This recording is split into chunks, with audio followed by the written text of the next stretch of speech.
What's up guys, and welcome back to another episode of the EA FC Career Mode. It's episode number 57 and today it's rebuild time. Yeah, we began the rebuild of AC Milan in the last episode with 4 new signings coming in. Rossi from Bilbao, Fazzini from FC Metz, and then Rizzo on a free transfer, as well as Longo for a nominal fee from Sassuolo as well. We sold one of our players, that's Zielinski, to Liverpool for £10 million, so the budget right now being just under £100 million. Not a great deal to work with in modern day football, and a very small squad as well. We're going to get straight to work today. So I think the first thing we're going to do right off the bat is actually turn down this bid for Mauro Perkovic from Leeds United. 79 rated, but I quite like him, to be fair. I think he's alright.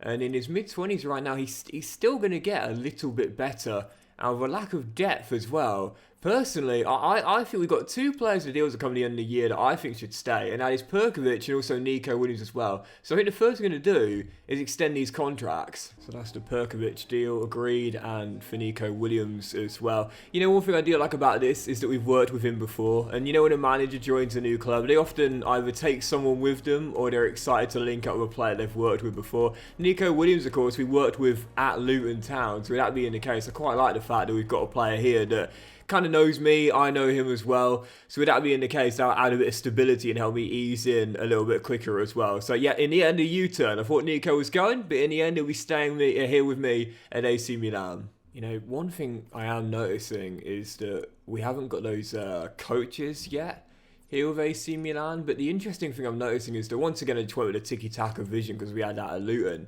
There's not a single tiki-taka coach here in Italian football. I really wish you could like bring your coaches with you. You know, Football Manager, you can like, you know, bring your backroom staff when you join a new team. I had like an amazing coaching staff. Here in Italy, there's no one available for me. So looking down the shortlist, I think really what we need is another central midfielder for this team that can come in, compete in the first team, but also add squad depth as well. Obviously, there are some amazing players I'd like to bring in. I'm just not sure right now they're pretty right for us. Tonali, to be fair, could be an okay fit because Newcastle aren't a European side this season, but I think Tommaso Pobega in particular would be ideal. He's out of contract come the end of the season, so we get him on the market valuation, and he's an AC Milan Academy graduate as well, which will help with the homegrown squad registration as well. So I think Pobega is going to be my next signing him. We should be able to get him for £20 million, and Hellas Verona say no, but lads, he's gonna walk on a free. He's going to walk on a free. So this is a little tip actually for you guys here. Like if you are new to career mode, then if you notice a player has their deal at come the end of the year, then you can always play hardball. And 9 times out of 10, you'll be able to get that player for under the market valuation as well. Reserved for perhaps maybe the very best players in world football. When you notice that a player has less than 12 months on their deal, again, 9 times out of 10, you can get them for under market valuation as the club doesn't want to let them go on a free transfer. So for Babega, for example, you know, less than 12 months, we knew we didn't have to give in to those demands there. They were always going to sell. A 4-year deal on 60 grand a week, and Tommaso Pobega is back as a homegrown player here with AC Milan. Really happy with his signing because, again, with a lack of squad depth, we want players that are versatile and can really play anywhere.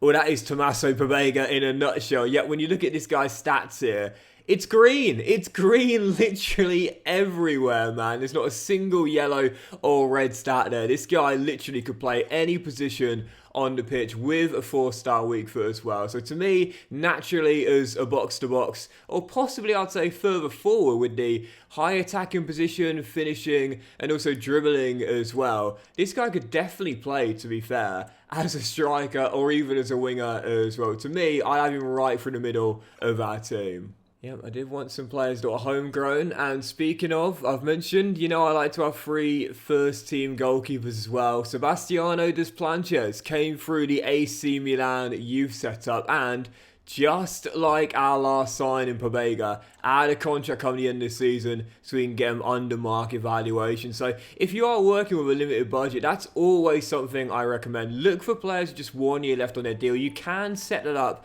for your global transfer network scouts to look at as well. In fact, I might show you how to do that after I do this negotiation here. But 20.5 mil, because he's got under 12 months on his deal, you can hardball. Look at that. That's under 6 million, sorry, what he's currently worth, I believe. But we can still get him even cheaper than a massive price cut there from Palermo. That's 5 million cheaper than the market valuation for a goalkeeper now in his prime. But out of contract coming the end of the season, we can hardball clubs here. A 5-year deal on 37 grand a week, and Sebastiano is back to be our deputy for our club captain Mike between the sticks. Really happy that deal. Again, under market valuation by a few £1 million for a goalkeeper, currently approaching his prime at 81 overall and still getting better at just 26 years old. Did I mention he's also homegrown? So yeah, really pleased with that one there.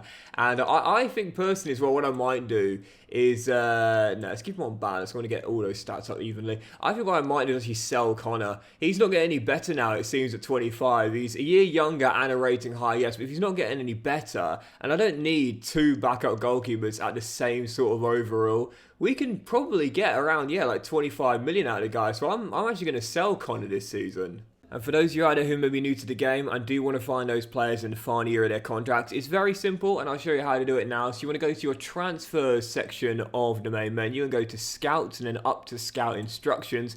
You've got 6 instructions to add here. I've already got 2 looking for world-class and world-class prospects as well. But go to Add New Instruction, click on that one there. If you want to search for a position or an age or a play style or overall condition, that's totally up to you. But all you got to do, very simple, go to contract and then go down from max 5 to 1. And now your scouts look for players in the final year of their deal. I tend to look for first team quality or world-class prospects at the very minimum, just to filter out some of the deadwood that you don't really have much use for in your team if you are good enough. If you want to look for players on pre-contracts, by the way, those are players you can sign for free in the January transfer window for the new season that will be coming next year. You need to search for players that are 23 or older. Anyone that's 22 or under, you can't pick up on free transfers in January, but anyone that's 23 or older, if they have less than 6 months on their deal, you can pick them up on a free transfer. It's called a pre-contract in January, and then they'll sign for you the following season on a free transfer. I tend to set the minimum age at 22 though, just in case they turn 23 within the month of January itself. So our budget now is down to just over £50 million, as I've got my first bid here for Connor Banks. I'd rather not sell him to a division rival if possible, and I'd prefer to get this guy back to England if possible as well. I think he was at Newcastle originally, wasn't he? I remember when we had him when we played him against Luton. There we go. A bid there from Fulham in West London, 26.9 mil. We can get up to 30, I think. Even though he doesn't appear to be getting much better, I definitely feel as though we should be able to get at least 30 to 31 mil. Let's hardball Marco Silva here. He'll certainly get a lot of offers in this summer window. And there we go, right off the bat, £31 million. He'll be off to Fulham in West London. And to assign a player that's basically just as good and basically the same age for half that, that's really good business in my opinion. And there we go, Connor Banks is off to Fulham for £31 million, returning to England. I don't think Gordon ever played for Fulham, but his grandson now going to West London for the next few years of his career. Totally fine with that. And again, to get this plancher, it's basically just as good for half the money. That to me is really good business. Now, as that sees our budget rise, there is a bid here for Scalvini, who's one of my main targets this summer. Nice putting a bid of 56.1 mil. The question is, do we go for him this season or just let that play out? I have to say, it's only just over market valuation. I'd love to have this guy in the heart of my defence. Do they get new coaches per week? Because I swear I haven't seen a single coach change. I swear it's all the same coaches. I think you've got to hire a coach to get new ones coming in. So I might just have to forget about the philosophy of the team and just hire whoever at this rate. I wonder if that deal's still going on for Scalvini, or whether they rejected it. No, they accepted it. How much was that? I've forgotten how much it was now. I might go for him, you know. We got the money, I might go for him. So I looked over the footage, and the bid that was accepted was 56.1 mil. So I don't really want to pay any more than that if possible. Obviously, we're a bigger club than Hellas Verona, and I'm sure he'd like to stay within Italy if he could. But it seems that we might have to pay just a little bit more, or can I get him for the exact same fee? No, probably going to have to pay more. Hellas Verona said we're not going to sell him to a division rival unless we get an extra £400,000.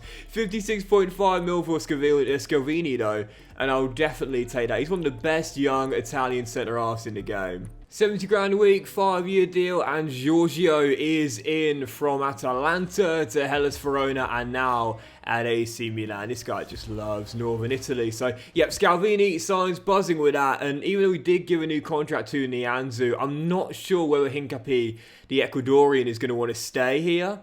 Now at 86 overall in the prime of his career, but Scalvini, couple years younger, only a rating lower and still getting better. An absolutely ideal fit for this AC Milan team. So buzzing with that, Giorgio is in as our new bruiser in the back line. So the budget now down to 22 million, but the squad is taking shape quite nicely now. We've added some much needed depth to it, to say the very least. And I think one of the things I'm really excited about is the fact that we've now given this Milan team a bit more of an identity. You know, we took over here, there was only one Italian player in the entire team, and obviously that was Christian Volpato, but now I think we've got 7 or 8 Italian players. All the signings I've made have been Italian, so we're building this core. This is why Milan wanted me to work with the youth academy, but also build a nice core that Milan didn't have before we took over. So now it's starting to take shape. I still would like another right back, or at least another left back as well, for a bit more depth as well. Because at the moment, the 2 options we've got, well, this guy Rizzo, let's be honest, there isn't really a wing back, and this guy is far away from where he needs to be at this level. So I think with the 22 million, that's what I'm looking for here, a new wing back. Oh, and I did say we wouldn't be against selling this guy for European giant come in. Big historic club, obviously, but Benfica, £70 million. I'm not sure they would do that personally. No, I'm thinking more of the likes of a Barcelona, really. But I'm gonna turn that one down. I'm gonna wait for a club that probably would spend that sort of money on a player like this. I don't know if that would be Benfica. Don't see the point in this deal. Oh, that's getting rejected. Yeah, that would smash the club record transfer fee.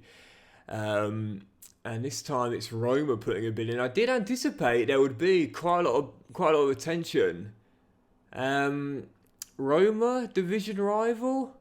Possibly. I mean, they did that with Dybala, didn't they? I'm not against that one. I'm going to say to Roma, I want 80 million for him. And to me, he's definitely worth that. Now, that might be a lot over the market valuation, but he's still got several years left on his contract, and he's only 22 at 85 rated. 80 million, and Mourinho's making this guy is Paulo Dybala 2.0. Yep, there we go. He only took 2 days before signing the contract, and Fran Pacheco is gone. £80 million.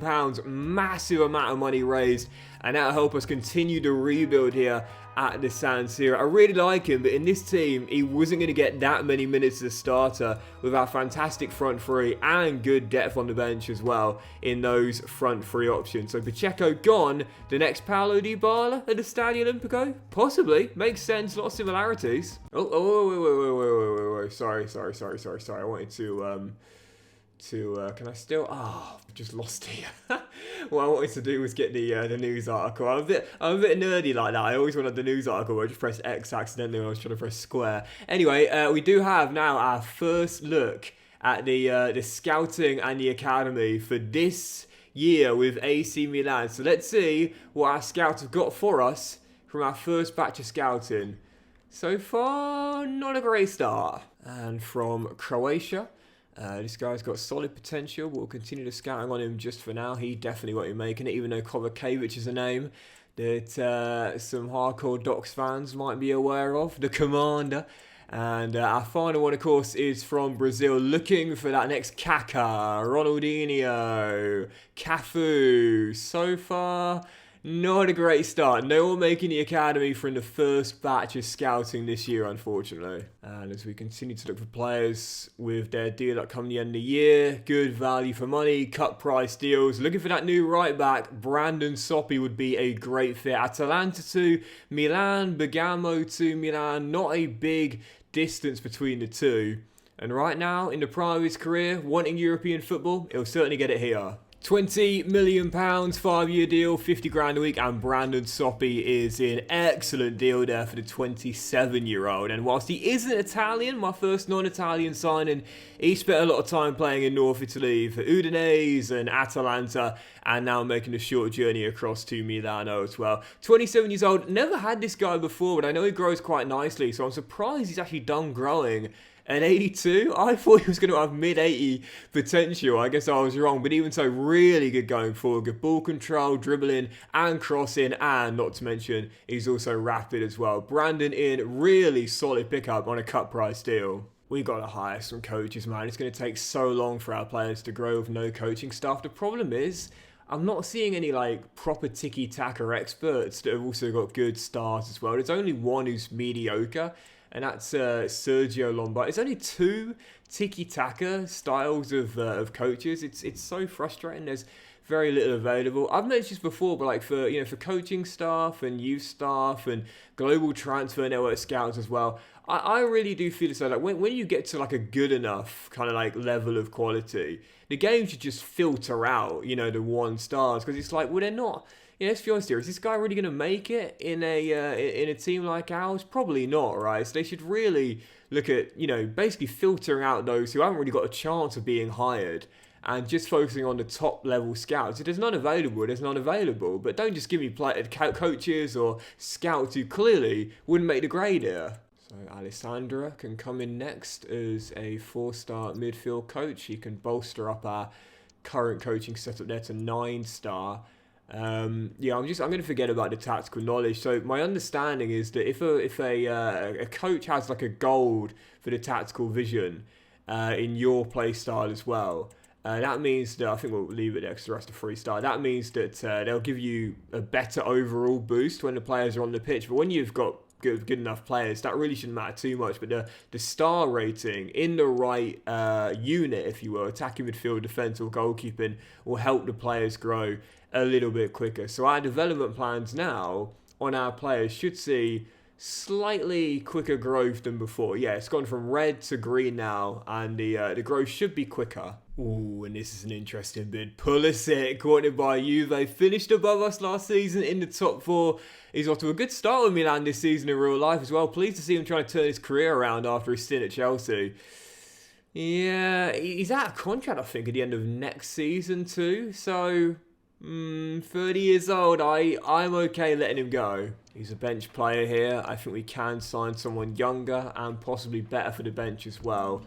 But I am going to want a little bit more than what Juve have offered. So we'll try and get 32.5 mil. And they're saying no. Come on, guys. He's worth more than that. He's certainly worth a bit more than that, I'd say. 30 million. And Pulisic will be staying in Italy, but off to Turin. At 30 years old, I'll take that. And I've got some Americans in mind to replace him with as well. So there we go, Pulisic gone, and our budget now up to just over £100 million on the back of the sale of the now senior American in his 30s as well. I'm just looking at the team now, and obviously the depth still remaining our biggest concern here. But I was thinking what we could do is maybe move Xavi Simons onto that right-hand side as an inside forward. I think we get a lot more out of him there as opposed to directly through the middle, and then look for yet another central midfielder. And there are still quite a few names that are on the shortlist here, and now a budget over under £1 million, plenty of cash still to play with. And I'm just wondering, maybe, just maybe, we could try and bring Sandro Tonali back. 29 years old, yes, but still in his prime, 89 rated. And last year, Newcastle missed out on Europe altogether. So I don't think that will be too unrealistic, personally. Definitely something to consider, I'd say. But if not Tonali, 89 rated, making him one of the best midfielders in the world. Bournemouth are actually relegated to the Championship last season, and with that being the case, Sadio Mane Kone has no business, at 85 rated in the prime of his career, wanting to be in the French national team as well, playing Championship football. He's saying, Doxy, rescue me from the second tier and bring me back to European football. Yeah, just a silly place for him to be right now, you know, and this again is something that I just hope he'll look into in the future. Like, as soon as a team gets relegated down to the Championship, players of this caliber should not be totally fine just staying where they are and not requesting a move. So they don't want that Welsh fullback we've got no use for. I'm going to go 48.5 mil. That's 3 mil over market valuation, but I'd say that's fair.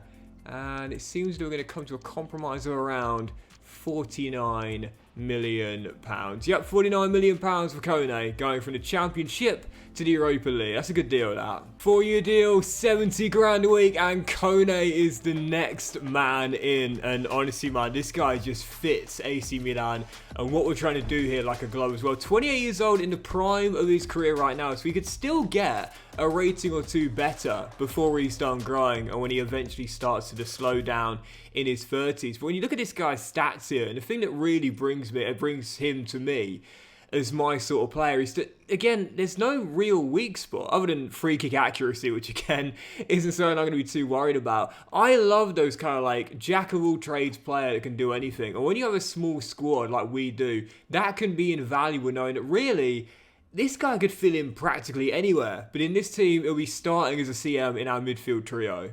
You know, I just want to see very briefly where the short king is, because I don't know if he's left Luton or if he stayed there. I want to see. CAM, 22 years old. Nope, still at Luton.